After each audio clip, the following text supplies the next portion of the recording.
Hey guys, we're back with the Adult Improver series, and this time we're interviewing Bob, who's a ChessGoals member. And if you're a fan of the channel, you've probably already seen some of his game analysis. How are you doing today, Bob?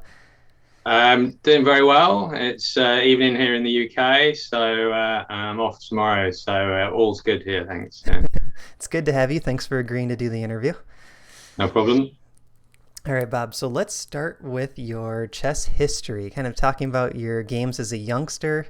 You've sent me a newspaper article, so tell us a Oh little bit about how gosh, you yeah, started. yeah. So chess has been, I guess, part of my life from an early age. I mean, my father taught me the moves probably when I was 5 or 6, and my grandfather used to play, and I had a book of his by Horowitz, which was black and white photos of a real chessboard, saying how the pieces moved, and kind of learned from that. But as a youngster, it was quite boring, and I'd play like 5 or 6 moves, and it'd be done, and I'd go off and do something else.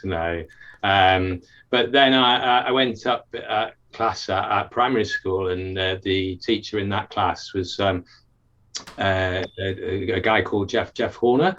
Now people might not know who that is, but he was reasonably famous to those in the chess community in the UK, and he had a practice of sort of just teaching kids chess in the class, and that's where my interest was really piqued. And he had a little bit of theory. It didn't matter how old you were, you could play well whatever your age. And he fought quite a while to get the primary school into the secondary or the high school leagues in my local area in North Manchester, and eventually got them in.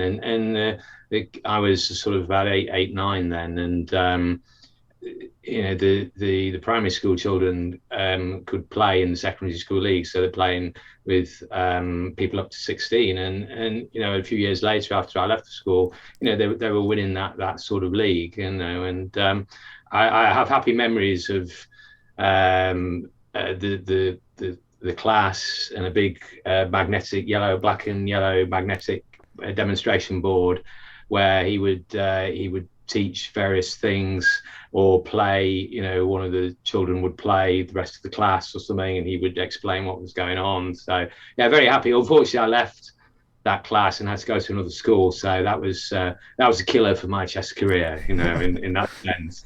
But I went to a secondary school. I carried on playing, but there wasn't anybody of any sort of tuition. It was just sort of scholastic chess. And then I kind of stopped going on to university. But it's never really. I don't think I went to lots of congresses or did anything like that. I was part of a scholastic club. It was just really just individual, playing. Never really took it so seriously, or lots of study, or anything like that. He just turned up and played. Yeah, which is what we're trying to teach adults to do now, right? Just Mm, love the game and play a bunch. I think it's a great way to improve, and kids seem to do a good job at that. They don't like to put their nose in the books too much, but they really like to play. And you were one of the yeah. stronger players in your area, right? Like you were beating older kids and scoring pretty well. I sent you the article. It's probably my one time I ever featured in the newspaper. There was a lightning tournament, so and I'm not. You basically have a buzzer in the room, and every 10 seconds the buzzer plays, and you have to make a move. So I don't know whether that was the old style equivalent of bullet. Probably needed to be faster, but it was so all everybody playing, and you hear the buzzer, and everybody makes That's the move. cool. And that was a lightning tournament, and I think it was the first one I played. And obviously, I don't know, myself and a friend in the team, we did quite well. We won that tournament, and we had a good record. Yeah, so happy memories, things like that. But I'm not sure about the quality of the chess, but it was always good. It was always good fun. So And then did you play a lot with your family outside of school? yeah, so my dad took an interest in what I would do, and he played, and we would. I remember sending off the one chess supplier in the UK, and we got some score books, and we both got matching scorebooks, and we used to, pretend play for the world championship or something like that at the kitchen table and write the moves out. And I could beat my father, but occasionally when I was sort of not paying attention and being generally a stupid boy, he would beat me and take great pleasure. And I put on the Discord the other day about finding one of the old his scorebook and with his notes in it, and it was a game where he'd beaten me, and he said I never saw the threats coming. And as I said on Discord, my risk radar was faulty then, and it's faulty now. So not a lot has changed in the intervening years, but I've not tried to do a lot about it, but I can have a smile about it, which I think is always the main thing. You'll have to add his notes to your takeaway spreadsheet. Oh yeah, no, definitely, yeah. Takeaway from about some years ago. Yeah.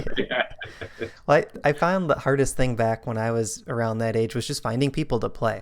So that's great that your dad wanted to play and you were able to just set up those matches. Did you have a clock too, and like the little flags or the name plaques or anything? No, it was one of those things I kind of always wanted. There was a shop in Manchester I used to walk by, and it had a clock in it. I used to think, oh, one day I'll buy that clock. Saving my money, but we used to use this kitchen timer just to sort of limit the thinking. We either give ourselves 3 minutes or something, whatever it was. I can't really remember how it worked, but we used to do it to sort of just make sure the game didn't last all night. I did actually play for a local club as well, because I remember one of the senior team members at the new school that I went to said I should try to go to a club in the evening. And I didn't know anything about that, so I got my father to take me. And a lot of the clubs in the UK are going to be in some community facility or quite often in a pub. And I think I was only about 9 or 10, so I was trying to go into a licensed premises, not for drinking, of course, but to play the chess. But in order to get and play in the chess room, I had to cross the threshold. And obviously in the UK, that's it can be. I hope I'm not going to get anyone into trouble with this, but it can be against the law. The licensing with children in. But there was a great character. The club I found was the Whitefield Chess Club, and they were in the church in Whitefield, and they had a great character of a landlord called Bill Imms, and he just didn't care about anything, and he actually encouraged the juniors in the club. And so I would go there every, I forget what club night was, but it might have been a Tuesday or a Wednesday. But my father would take me up there, and I'd play from 7 till 10 in the evening, and then go home. And again, very happy. The landlord of that pub changed, and he didn't like having juniors crossing into licensed premises because he was worried he'd get into trouble with the police. So he said, very happy for the chess club to continue, but no juniors, thank you very much. But all the members said, well, no, the juniors are part of the club. So they upped sticks, and we moved to a new facility when that happened, to a cricket club. So yeah, I played at school. I played in the leagues in Manchester, via the Whitefield Chess Club. And then when I finished high school, I just kind of stopped and thought about playing at university, but it was all quite serious. And I remember, sorry, this might reflect badly, but I remember almost joining the society at university, but somebody was talking about some variation in the Caro-Kann, and I just thought, I can't be that serious. I just can't be, I didn't do anything like that. Yeah. And so I didn't join. So that was the end. I didn't play chess. And after that, until I finished my actuarial exams and I qualified, and then I thought, well, I've got some spare time, I might give chess another look, So that's when I sort of had my next interlude with chess, as it were. So what year was that you got back into it? That was probably about, I think probably 1999, I think, something like that. So kind of when the start of the computer era, in a way, very early stages, like ICC was popular, and Fritz, maybe. Yeah, I'd started to play a little bit online, and then I found that was a local club where I lived, is Hoylake in the Wirral in the UK. I lived in West Kirby, and went to play there, and first game in, the few people, normal chess clubs, was like, I'll give you a game. I just got battered all night, on this. And I was very rusty, hadn't played for a while, hanging my queen here and there. And it was only after a while that the gentleman that I played, I found out he was one of the guys that beat Kasparov in a symbol, about 10 years earlier in Chester, and he was rated, 2,200 or something. So, but again, I got into playing again for probably the next 4 or 5 years, and try to take it a bit more seriously and practice tactics. It was probably the main thing that I did. On my commute, I just go through books. I did the Greenfield books, 1001 Checkmates, 1001 Winning, Sacrifice and Combinations, or whatever the title is. And worked my way through the Lifshitz tactical books, the IQ challenge, sort of first challenge and that sort of thing. Mm-hmm. So I was probably, I don't know, about 1,300, 1,400 maybe when I started. Should say that the UK system, as you know, Matt, was different. It just had to be. So back then they only just had a 3-digit grading system. Quite why, I don't know. Yeah. But I was 95 or something, which is about 1,400. And then I got up to about 120 something, 130, 127, which is just about mid 1650, something like that. But that was just through doing tactics, not that I really had any better way of improving. I kind of wanted to, but never really had any time or didn't do it that often. So would your recommendations, we have a lot of viewers, I think, that are right around that same rating range, starting out maybe 1,200 or maybe even down to 1,000. Would your recommendation for those players be play a lot of games and do a lot of tactics to kind of get up to the 1,500 level? Yeah, I was playing. I'm trying to think how many games I'd play. I'm probably playing more games now than I did then over a season. But I go to the chess club most weeks, and I play some blitz and or rapid games.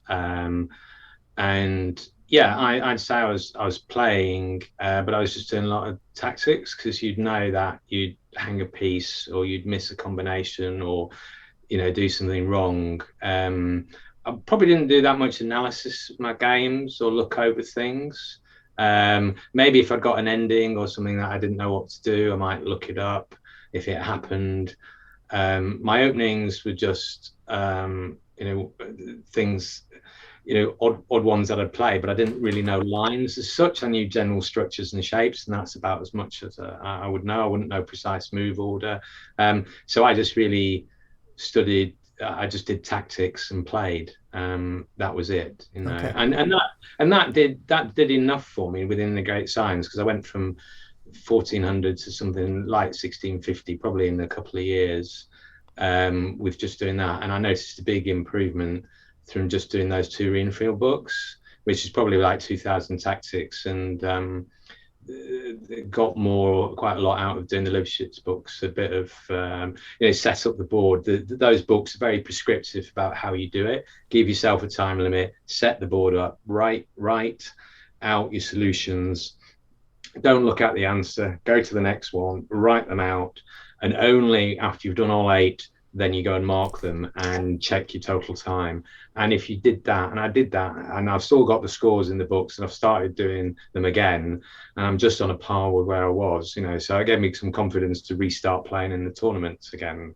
this year, so yeah, definitely. If you like, but I like problems, and I like solving things. So for me, it's a very enjoyable, very therapeutic sort of thing to do.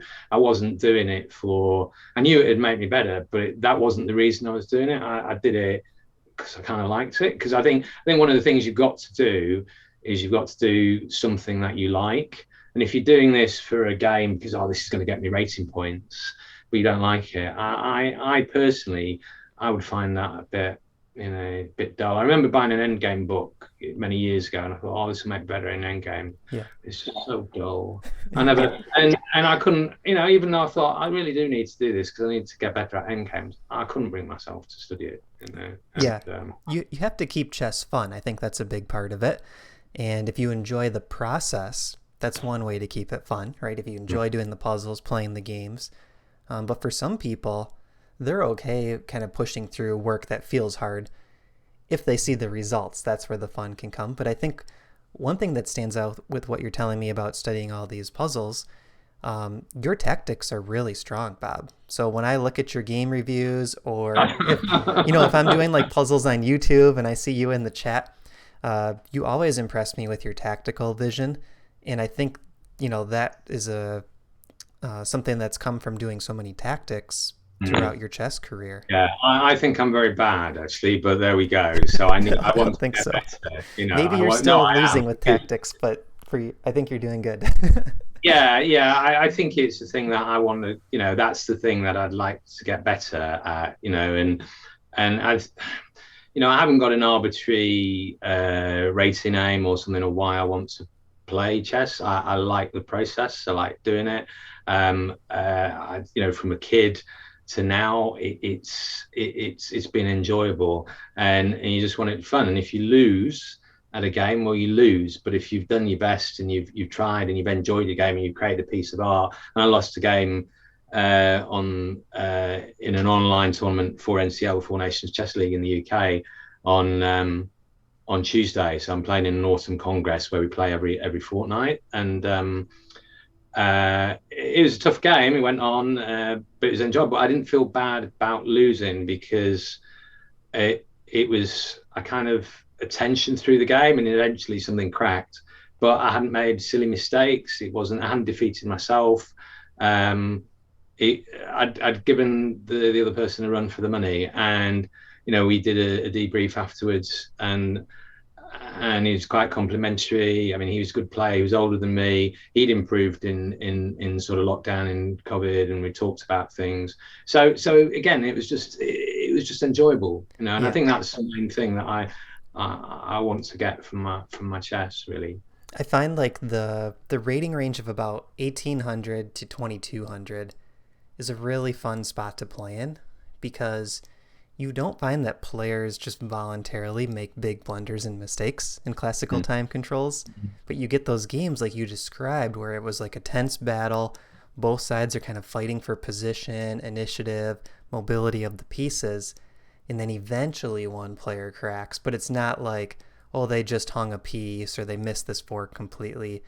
It was something leading up to that, right? Like you had a very tense game leading up to that position. Yeah, I think that's it. The chess is complex, and it's clock management, there's psychology, there's all sorts. There's focus, and all those features of the game. And the opening theory, I probably didn't know very well, but then I was creating problems for him and doing other things. He was always sort of on top, but he was having to fight to be on top. Yeah.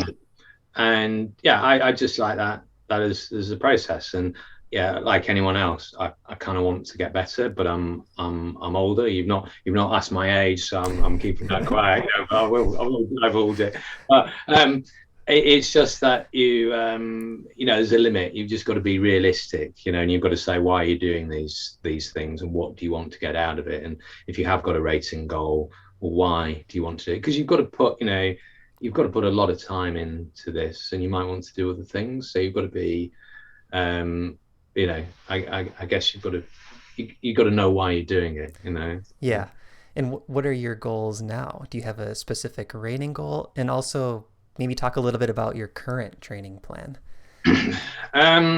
Yeah. So going back to the old money in a sort of rating system in the UK, I probably was about, as I said, 120, 130. So people who played at, like, I suppose 150, 160 were always people who were these lofty, very good players. That's probably about 1800, 1900 in FIDE sort of ratings. And I'd probably like to get somewhere like that.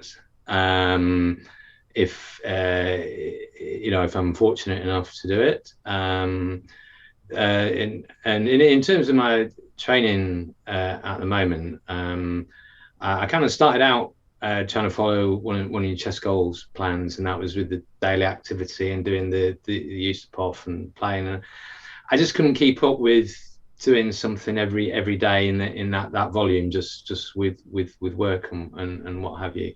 But I found it easier to get into a rhythm of playing longer time control games and having a focus to play a game on a Sunday or at a weekend. And I joined the Lone Wolf League, and I'm a stand-in on the 45-45 league for when somebody needs a team.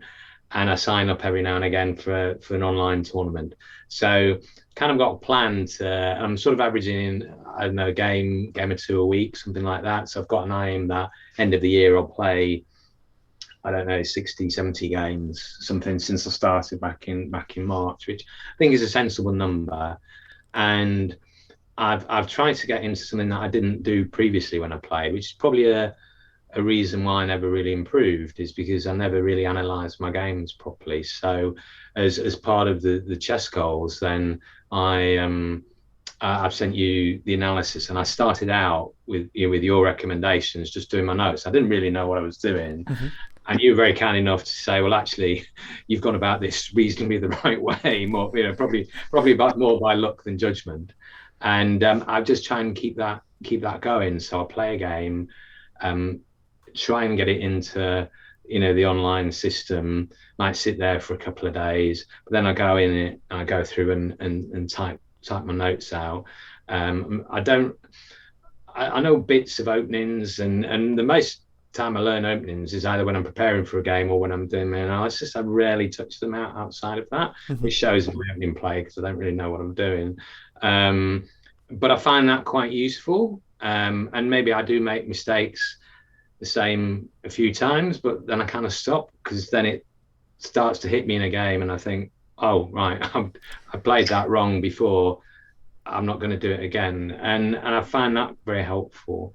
In terms of sort of book studying, I try with the use of POF, which I think is very good. I've kind of stalled recently just because I've had major sort of change work-wise, so I need to pick that up again. But I keep going with the tactics. And I've got tactics on Chessable, and I post puzzles in the Discord. So I've got various books, and I put them in my own channel, because I'm working through the very old book here, which is Chess Positions by Penguin. It's not product placement, because I don't think you can get this book now. It's very old. It's not quite as old as I am, but it's getting there. But I find that very good. I don't know if you've looked at any of those puzzles that I've put up, But the puzzles, I've seen the puzzles, but I haven't looked at the book. Yeah, but I didn't know what you thought of the puzzles, so because I think they're quite good, in the way they're divided up, and they're in sets of 10, and I post one a day, and I try and solve them before I post them, and try and check them with the computer and look up the actual game and things like that. So that's kind of part of my process for getting into them. Mm-hmm. And occasionally, if I see a position in my game or something, I'll put that. So that's kind of my disorganized study at the moment, really. I think that's great, Bob, because so for people that don't know kind of the structure of the study plans for ChessGoals, the most important thing is playing games. And probably the second most important thing is analyzing those games. And you're focusing on classical games, and your goal is classical improvement. So that makes sense. Those pair well. And then you're analyzing those games, you're creating takeaways, and that's really the best way to find those holes in your game. What are the things that are happening in practice that I need to work on? And then, so those two things combined could take 60 or 70% of your chess time alone, just playing games and analyzing. Oh, it does. It does. Yeah, it does. And I'm in awe of a few people on the Discord, of the amount of blitz and rapid they play. Mm-hmm. And I'm pretty rubbish at blitz, and I find it very frustrating at the moment. So I'm not saying I'll never play it, but I'm not playing a lot of it at the moment, just for timing and other reasons. And I will get to playing it, but I think I've got to have other things honed to do it quickly. I'm quite slow at the moment. There are a few statistics on the League Chess Lone Wolf League, and I think I featured as top four dawdler there. It's a sort of measure of who has the least time after 10 moves and still won a game, and I was top four, not something to be proud of, but You and Birdsell need to like mesh your yeah, time we management. share skills big time. Yeah, definitely.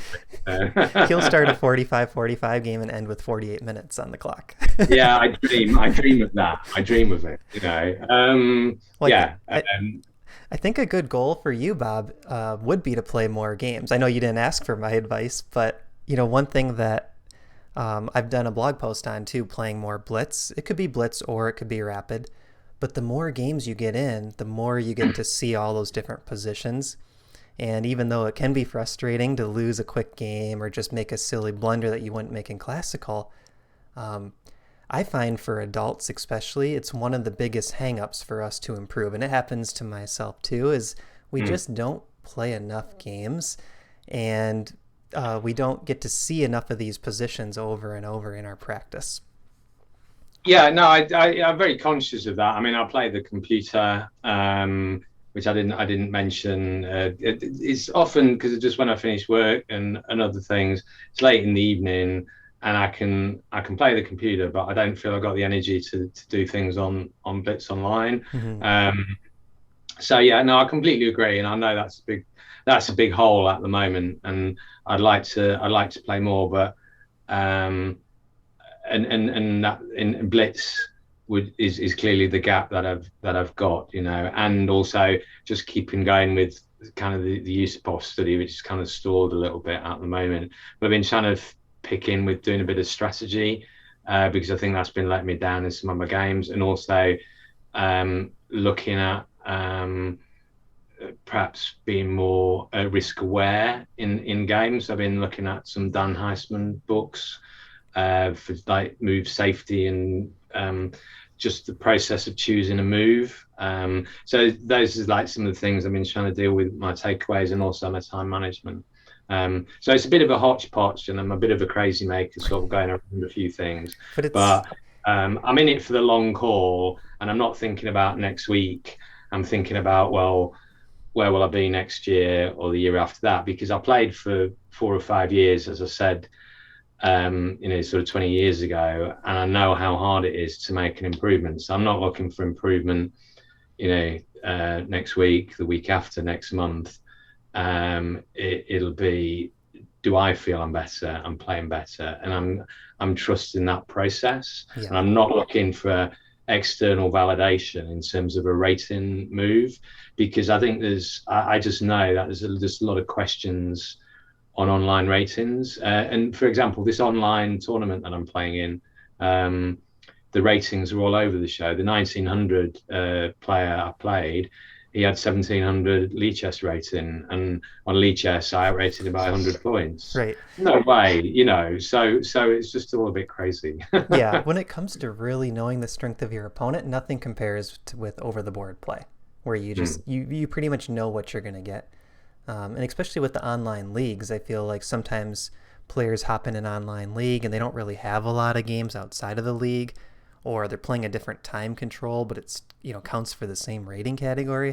So then you got sort of two different pools of players you're mixing. Like, I'm a classical player that plays 15-minute, or a classical player that plays 45-45. Those are drastically different pools of players. So I think your mindset is a good one. Don't worry too much about the rating. We know it takes a long time to improve, and just enjoy the process, because if you're pushing for that 18 or 1900 level, at that rating range, it's really hard to gain an additional 50 to 100 points.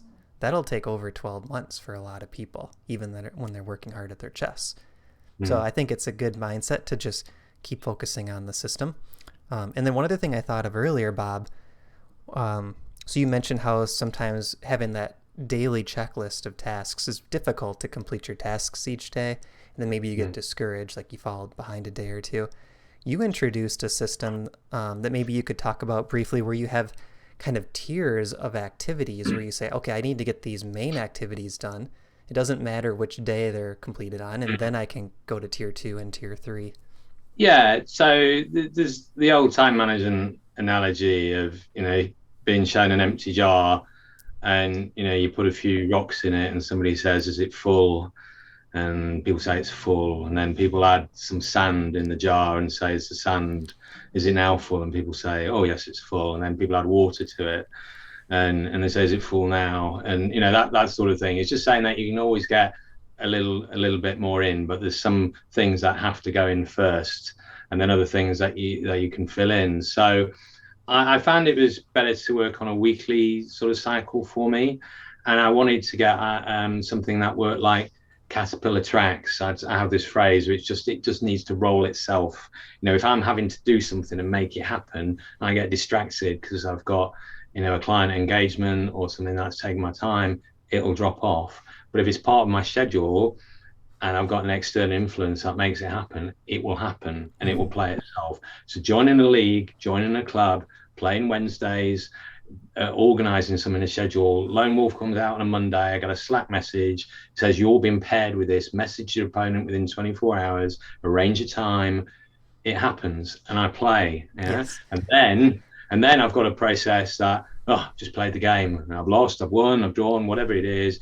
It goes into the online system. Got to do my notes. Then I have to send it to you. So those are my two big things. I've played a game that week. I've analysed a game that week.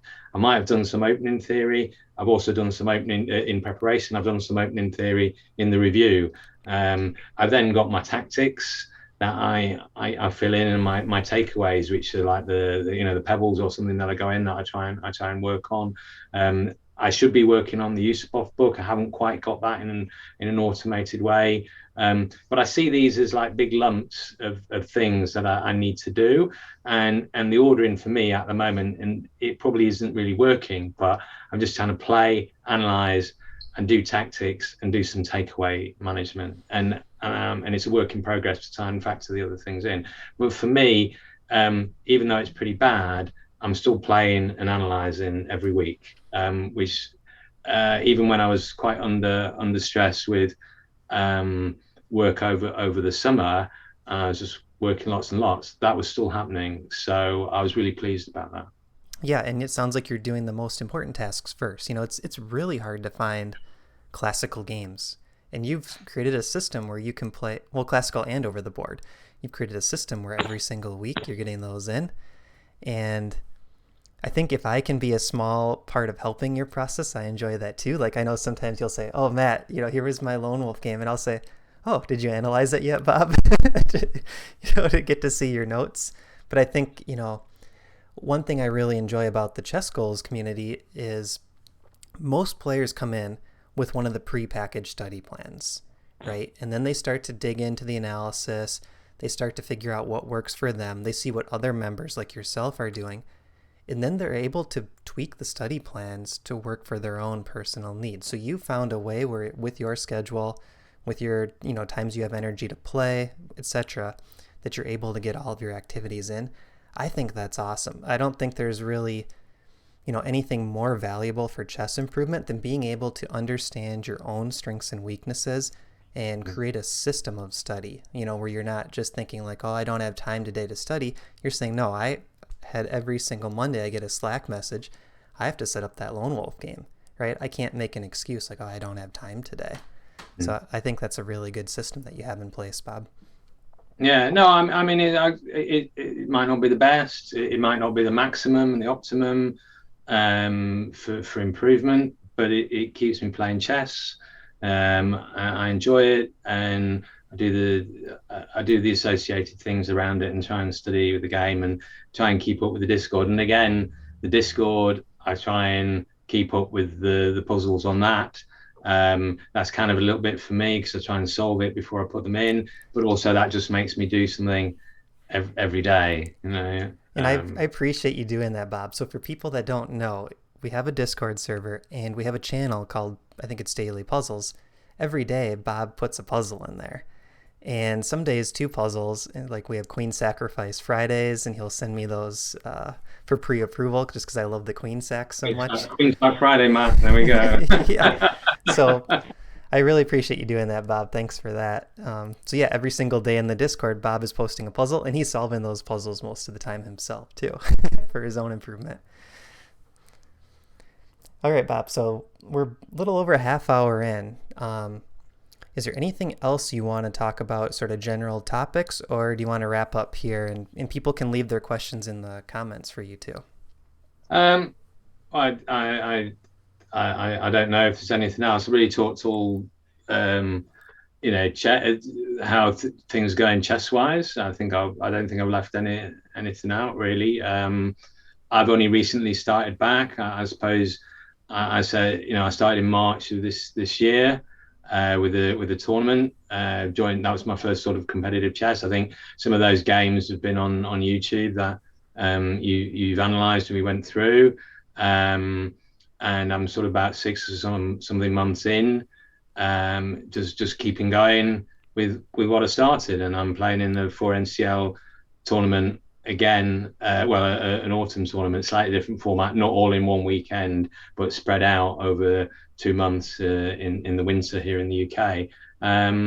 So I feel very different than when I started. I was very, very nervous. I'm more relaxed now about playing. I feel more confident. The tactics worked. There's a lot of familiarity, just getting used to the board site and everything else like that. You just got to work with it, and you're going to lose a lot of games, and I think I've lost a lot of games, made a lot of silly mistakes, and I'll continue to make them, and I'll learn from them, and that's all we can aspire to do, and some people beat themselves up an awful lot. But I come back to what I said at the time: is why are you playing, and what do you want to improve? Yeah. And you've got to have that reason why for yourself, and send your approach. And what I want to do is I want to enjoy it, and for me that's the most the most important thing. Obviously I don't want to get battered every game, but I also, if I do lose, it's not going to damage me. I'll enjoy that game, and I'll be a good sportsman, as you'd expect anyone to be in playing this game. Mm-hmm. And I think that's one of the nice things about chess too, for kids and adults. It's a very humbling game. You win or you lose, right? Sometimes you draw, but it's rare. And if you can create a healthy mindset, maybe be happy when you win, but obviously don't gloat and brag about it. And when you lose, I like to say, give your opponent credit where credit is due, right? Don't just say, oh, I made a uncharacteristic mistake. They got lucky. Well, why did you make the mistake? Chances are your opponent did something to create a situation where you made a mistake. So if you can have the right kind of healthy mindset and just enjoy the game, I think it helps in other areas of life too, right? Don't get upset after a loss. It's a game. Yeah. Mm-hmm. I'm not gonna be a professional player. I'm not trying, this isn't my livelihood. If it's your livelihood and it's professional sports, and that's completely different mindset.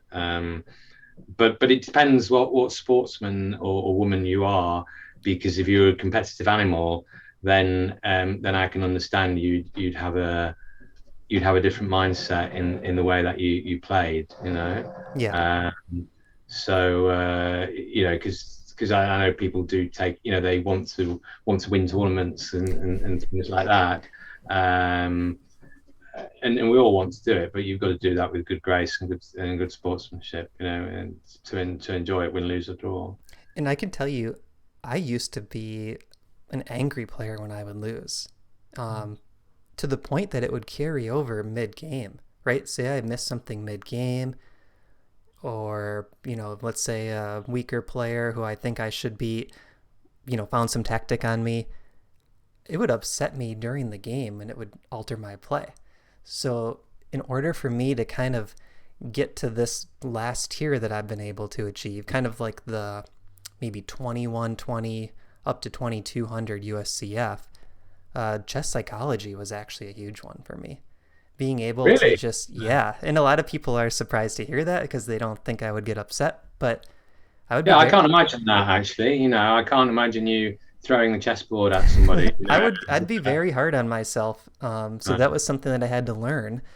And, there was different systems that I would use to try to calm down. Like maybe I would get up, walk around, get a drink, go to the restroom, whatever, come back and just picture it being a new game. And over time, it didn't happen overnight, but over time I was able to kind of train myself to have a healthier mindset during the game. And that helped my chess improvement too.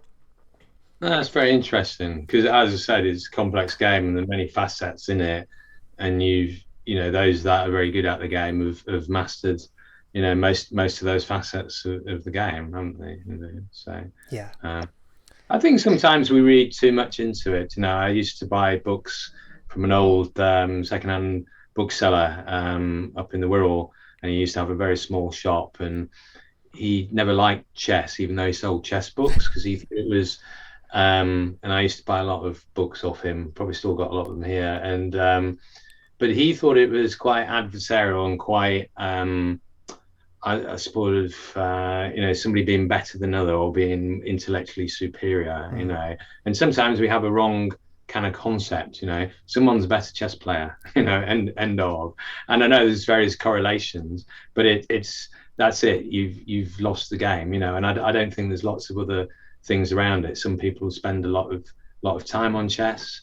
You might not. Somebody's played a lot of time in that opening. You might not have. You've lost for particular reasons. There's not. Do you know what I mean, Matt? There's nothing else to associate with that game. Well, I remember when I was younger, when you would go to different chess tournaments, at least in terms of the USCF ratings, you would rarely find players below like 1,200 or 1,000, right? And it was kind of intimidating because there was definitely this culture of like elitism in a way, right? Like I'm smarter than you or better than you. But I think nowadays that's completely gone. I don't pick that up at all when I go to over the board tournaments. And I think it's a lot more welcoming for new players.